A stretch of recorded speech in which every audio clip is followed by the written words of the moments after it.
黎巴嫩真主党方面的这个报复行动已经时隔将近1个月了，这个时候才展开，您怎么来解读？最近正在进行的加沙临时停火谈判，纳什鲁拉也说了，他不愿意干扰谈判，他要看一看谈判的进展再决定。结果最近几天他说没什么进展，就陷入僵局了。对，他看到说以色列实际上是通过谈判来拖延时间，所以他就决定不等了。但是有一点他可能没讲，就是黎巴嫩真主党的军事实力跟以色列相比还是有一定的差距的。就作为弱势的一方，你要报复军事实力比你强的一方，他是要拿捏很多平衡的。那么在过去的这将近1个月的时间里，实际上以色列是在变本加厉的不断的增加新的暗杀对象，也使得这个抵抗阵线不断的被逼着在进行回应的这个过程。另外一个实际上也是选择了阿舒拉节，一方面可以提振他们的士气，另一方面也对他们的行动来进行一些正义性的一些宣示。我们看到，在这个打击目标当中，有摩萨德总部所在地的这个周边，选择这个地方是为什么呢？根据以色列公布的，他试图打击的以色列中部的几个点都是情报机构。达到了吗？现在双方说法不一样。那么黎巴嫩真主党说的是，他精准地命中了目标，对以色列形成了沉重的打击。以色列这边说没有造成任何的伤害。还有一个重要的一个观察点，这个黎巴嫩真主党的领导纳苏鲁拉在说，这次的这种火箭弹袭击要实现一个目标，就是要大量的消耗以色列的铁穹导弹防御体系的库存。我们也可以视为这次攻击是为了后面更大规模的报复性行动做准备。确实，黎巴嫩真主党呢，外界认为它并不是一个草台班子啊。面对这样的一个比较强大的敌人，以色列它是什么样一个态度？以色列方面，从这个最重要的这个3个假想敌，他们设定为伊朗、黎巴嫩真主党和哈马斯。从他们的判定来说，伊朗是不可以直接打的，哈马斯是可以随时打的，黎巴嫩真主党是能不打就不打的。以色列在针对和黎巴嫩真主党的这种互动当中，就是尽量要避免直接就是卷入这个更大规模的冲突。那面对这样的一个敌人，以色列它有办法吗？以色列没有好的办法，要有好的办法，他早就用上了。黎巴嫩真主党对以色列的威胁，它是2个方面，一个是它离以色列很近，就随时都可以打你；另外一个是黎巴嫩真主党的实力被称为是全球最强大的民兵武装。对，2006年就打过一次，没有解决了。实际上，2006年到今天，黎巴嫩真主党实力比以前是更强大了。这一轮的黎以冲突啊，双方都在说我打成了，我成功了。那其实是否也在给对方一个台阶，就是我们暂时就这样吧？有这个意思吗？那肯定有这个意思。现在双方就说自己都比较满意，自己都是胜利者。这个在谈判当中是最佳结果，是不是？对，是这样的。就实际上，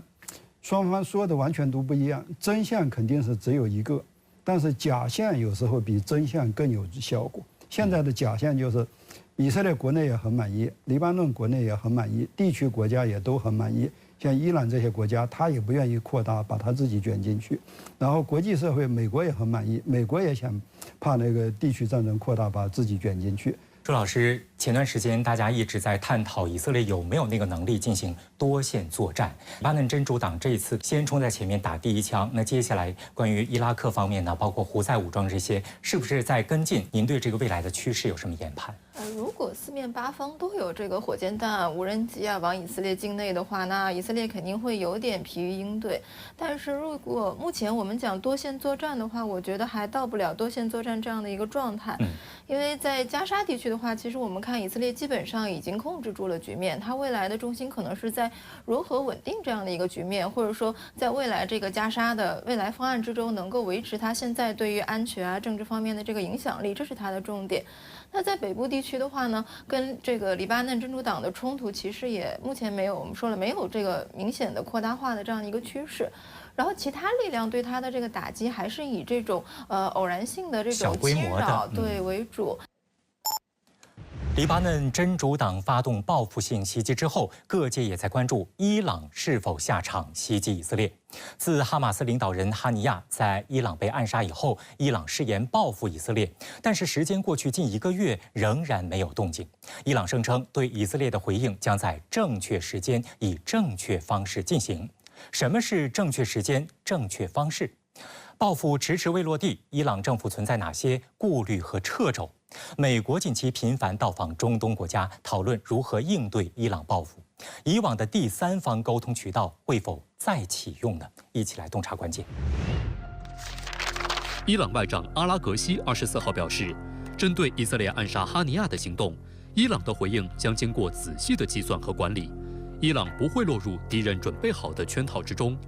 伊朗的回应将在正确的时间，以正确的方式进行。阿拉格西8月21号刚刚出任伊朗外交部长。阿拉格西现年61岁，博士毕业于英国肯特大学，精通英语和阿拉伯语。2017年至2021年间，阿拉格西担任伊朗外交部副部长。2015年伊核协议谈判期间，阿拉格西曾是伊朗核协议谈判小组的首席代表。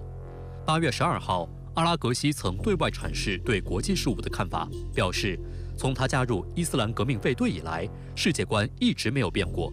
有分析认为，阿拉格西已经释放出伊朗在外交事务上会延续强硬派路线的信号，也就是长期指导伊斯兰革命卫队的植根深处的反西方和反以色列准则。何为伊朗方面口中的正确时间尚不得知，但正确方式则引发外界诸多讨论。叙利亚政治问题专家穆罕默德·奥马里曾在8月中旬表示，最可能的情形之一是，黎巴嫩真主党通过密集发射无人机和导弹对以色列的防御系统实施打击。同时，伊朗可能会向以色列军事基地、军事工业综合体或部队集中地等关键军事目标发射弹道导弹。如今，黎巴嫩真主党已经打出第一枪，外界相当关注伊朗会否有所动作。此前，有以色列高级安全官员认为，伊朗和黎巴嫩真主党可能通过暗杀以色列高级官员的形式对以展开报复，而不是发动导弹或无人机袭击。有分析推测，未来伊朗有可能在以色列境内通过情报机构制造一些活动，也有可能在以色列境外针对以色列的军事和情报目标，甚至政府机构来采取行动。随着时间的流失很明显，伊朗和以色列很难再走向大规模的冲突。伊朗这一次的态度很强硬，但是行动上是谨慎的，不愿意采取导致自身更大损失的报复方式。也有分析认为，伊朗短期内不会发动热战，而会以拖延报复的形式来增加以色列人的恐惧和焦虑。这种猜测在2名伊朗高层口中似乎得到了验证。伊朗国防部副部长库雷西27号表示，就目前而言，以色列政权必须继续处于精神焦虑和恐慌之中。可以肯定的是，伊朗的回应将是不可预测的。19号，纳伊尼称，伊朗不会仓促采取行动，等待时间可能很长。فعلا صهیونیست‌ها در ترس ناشی از دوره انتظار و ابعاد按照纳伊尼的说法，当前做法就是对以展开心理战的一部分。他还称，由于担心伊朗即将发动袭击，以色列国内一片骚动，以色列人日夜等待伊朗的回应，比等待死亡还要艰难。据悉，纳伊尼是伊朗伊斯兰革命卫队心理战和认知战的创始人之一，他拥有40多年的从业经验，曾在伊朗革命卫队宣传和媒体部门任要职，参与制定针对外国敌人的宣传和认知战略。纳伊尼还曾出版过《软战原则》和《宣传与心理战》2本书，是塑造伊朗革命卫队心理战的关键文本。今年7月24号，他被任命为革命卫队发言人兼副公共关系官。当时有评论就指出，他的任命清楚地表明，伊朗最高领导人办公室正准备加强伊斯兰革命卫队的心理战行动。通过大打心理战，也可以在一定程度上起到消耗以色列的效果，可以说是在无法进行军事报复情况下的一个不错的选择。但这种方法无法有效支撑和修复伊朗受损的地区声望和威慑的能力。值得注意的是，8月24号，在没有预告的情况下，美国参谋长联席会议主席查尔斯·布朗开始对约旦、埃及和以色列进行访问。据报道，布朗此次的访问重点就是讨论如何应对伊朗的报复，避免地区全面战争。27号，布朗在返程前称，伊朗军方行动计划由伊朗政治领导人决定，但在他看来，伊朗也不想引发更广泛冲突。外界对紧急事态下美国如何与伊朗沟通也十分关注。据公开资料，自1979年开始，美国与伊朗没有建立外交关系。双方的谈判通常通过中间人和秘密渠道进行。5月19号，美国国家安全委员会中东和北非事务协调员布雷特·麦格克和伊朗事务副特使亚伯拉罕·帕利曾在阿曼进行了间接对话，会谈重点涉及减少地区紧张局势。外界猜测，此番伊朗誓言报复近1个月，美方近期频访中东，有可能开启新的第三方沟通渠道，为局势降温。随着黎巴嫩真主党对以色列进行报复，不少舆论认为黎巴嫩真主党出手了，伊朗也不远了。还有观点认为呢，伊朗隐而不发，就是要让这个黎巴嫩真主党先顶在前面，之后他才伺机而动。您怎么看伊朗的这个想法？事实上，我觉得这也是比较明智的这样的一个战术吧，就是这种消耗战，或者说采取这种代理人战的这种方式，先来进行投石问路，这样避免呢让伊朗去被卷入这样一场大规模的对抗或者是全面战争这样的一个局势。这种消耗战其实我觉得是比较符合抵抗之狐它内部的一个实力，或者是比较符合他们的这样的一个现状的，因为他们可以打一个相当于组合拳这样子。比如说像胡塞呢，他就负责在这个红海的这个领域去对以色列的这种港口运输进行对它进行一个影响，然后呢试图去看看能不能通过这种方式来影响一下以色列的经济。那其他力量呢，也是从各方来对以色列进行侵扰，然后让以色列呢就长期处在一种消耗状态。伊朗外长阿拉格西日前就表示，伊朗的回应将在正确的时间以正确的方式进行，并且经过仔细的计算和管理。怎么来解读伊朗方面的这个说法？伊朗军事实力也不如以色列。上一次4月份的时候，伊朗和以色列互相袭击本土，实际上伊朗可能后来评估他没占到什么便宜，至少他没有对以色列形成有效的威慑。更重要的问题就是说，如果以色列受到很大的损害了，那么现在美国的航空母舰、战斗机、中队这些已经部署到中东了，如果美以合力对伊朗进行反报复，那么伊朗愿意不愿意承受这个代价？所以伊朗实际上是很难办的。在4月份的时候，以色列的这个反报复行动，我记得当时以色列呢是打了伊朗的2个空军基地，这2个空军基地比较特殊，就是离伊朗的核设施非常近，这个已经在敲打伊朗了，是这样吗？打的那天正好是伊朗最高领袖哈梅内伊的生日，以色列就是要向伊朗展示说，任何时间、任何地点、任何目标，只要我想打，我就能打。实际上，长期以来，伊朗的这种政治安全层面，它被外部渗透的是非常严重的。所以接下来伊朗要进行大规模的报复，要进行大规模的军事准备，必须要建立在它首先要完成它国内政治安全的一种肃清工作。前段时间他好像抓了国内的20几个这个跟情报跟安保有关的。对，这就是其中的一方面。那么伊朗长时期的被外部制裁，它的这种经济的能力来支撑这个大规模的军事行动是非常有限的。伊朗的伊斯兰革命卫队的发言人，他最近就放话说，伊朗的报复行动呢将是空前的，但是不会仓促，而是要等待的时间呢可能会延长。我们知道，说这番话的这个人，他就是一个伊朗顶级的心理学专家。是不是伊朗正在想其他的策略，比如说心理战？纳伊尼这个人呢，他这个职务直接由最高领袖哈梅内伊进行直接任命的，而且他也直接向哈梅内伊负责，也体现了这个伊朗的这个最高领袖他的这种新的一种斗争意志的一种形成，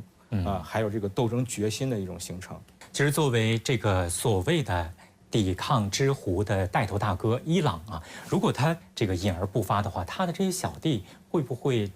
不信服他了，丧失了他的威信？所谓的这个抵抗之狐，它的内部呢也是比较复杂的。比如说像这个黎巴嫩真主党，那它在意识形态和这个利益方面呢是跟伊朗的这种共同点比较多，但是其他的几股力量呢，其实在意识形态方面跟伊朗并不是完全一致，他们更多的是在这个利益有存在共同点的情况下，进行一种比较务实的这样一种合作。所以只要这个利益的共同点还在，那这种合作呢就不会解散的。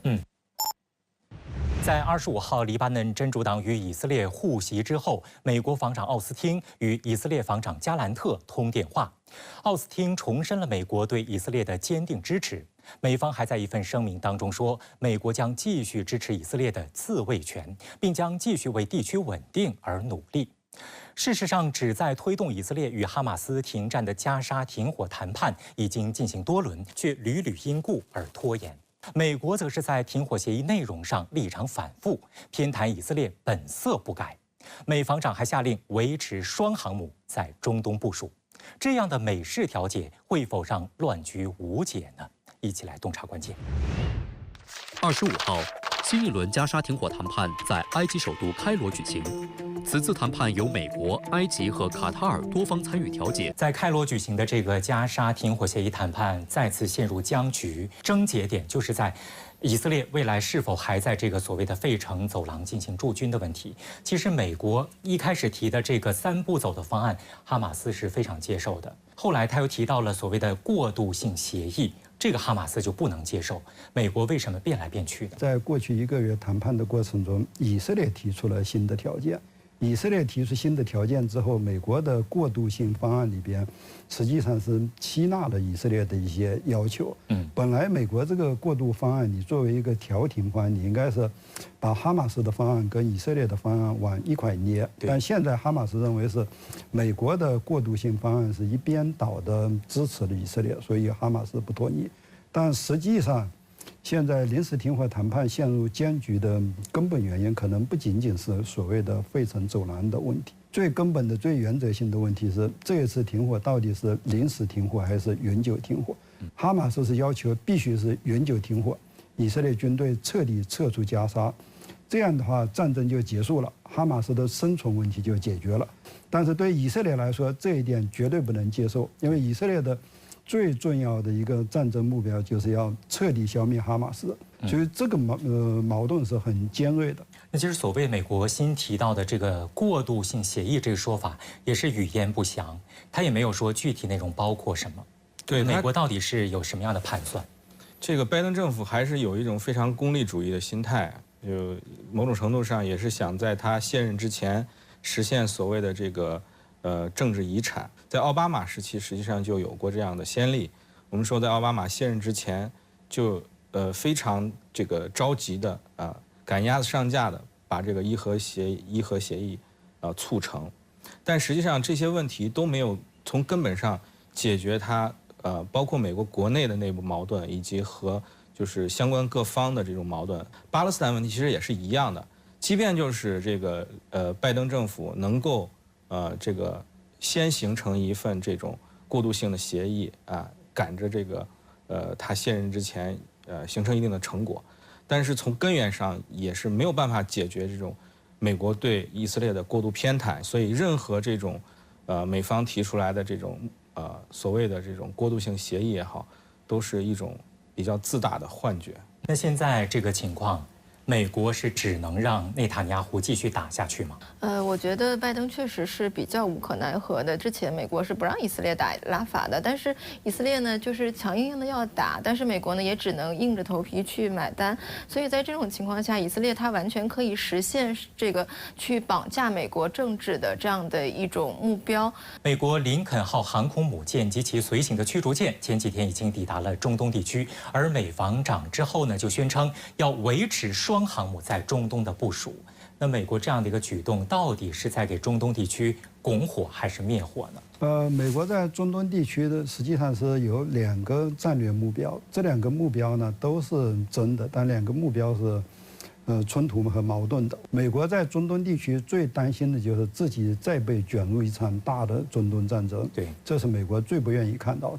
但是另外一方面，美国是要确保以色列的绝对安全，然后这2个目标之间是矛盾的，所以他的政治姿态还是要表现出来的。是这样的，但是他在行动上，他是把以色列的安全放到了第一位，所以在每一次在伊朗和以色列发生矛盾的时候，他都要在军事上全面支持以色列。本来以色列的跟伊朗的军事实力对比，以色列就是占优势。你要一边倒的支持以色列，你让地区军事力量进一步失衡，军事力量失衡是有可能引起新的冲突。